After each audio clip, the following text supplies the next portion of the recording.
Assalamualaikum warahmatullahi wabarakatuh. Perkenalkan, nama saya Wilky Putra Juliansa dengan NPM A1G0019015 dari kelas 3C. Baiklah, di sini saya akan menjelaskan materi mengenai pemikiran Karl Marx terhadap negara dan demokrasi di Indonesia. Karl Heinrich Marx atau sering disebut Karl Marx pada tahun 1818 di negara Jerman. Pada awalnya disekolahkan ayahnya di bidang hukum, cuman ia tidak tertarik.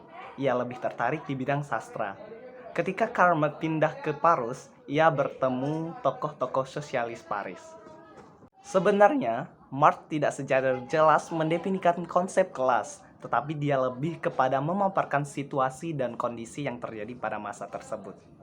Kelas-kelas sosial muncul menurut Doyle sangat erat kaitannya dengan konsep Marx mengenai materialisme historis, di mana kemampuan manusia untuk memenuhi berbagai kebutuhannya tergantung pada terlibatnya mereka dalam hubungan sosial dengan orang lain untuk mengubah lingkungan material melalui kegiatan produktifnya. Menurut Marx, kelas-kelas akan timbul apabila hubungan-hubungan produksi melibatkan suatu pembagian tenaga kerja yang beraneka ragam, yang memungkinkan terjadinya produksi, sehingga merupakan pola hubungan terhadap masa para memproduksi. Dengan demikian, dapat disimpulkan dari pemikiran Marx bahwa kelas-kelas sosial akan muncul karena faktor ekonomi, terutama kepemilikan dan ketiadapemilikan alat produksi dan hubungan-hubungan sosial dalam produksi.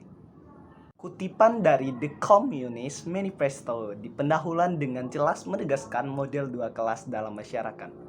Meskipun Marx tidak selalu konsisten dalam hal ini, dalam satu bagian dari Das Kapital jilid ketiga, Marx mulai dengan suatu penjelasan yang sistematis mengenai konsep kelas itu, di mana dia mengidentifikasikan tiga kelas utama dalam masyarakat kapitalis. Pertama, buruh upahan, kedua kapitalis, dan ketiga pemilik tanah.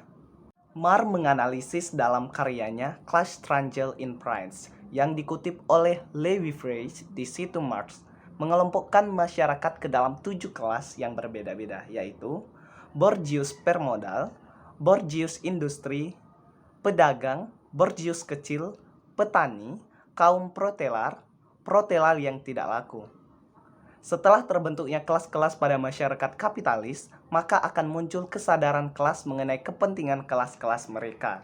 Menurut Marx, kesadaran kelas yang dikutip dari Doyle tahun 1986 ialah satu kesadaran subjektif akan kepentingan kelas objektif yang mereka miliki bersama orang-orang lain dalam posisi yang serupa dalam sistem produksi.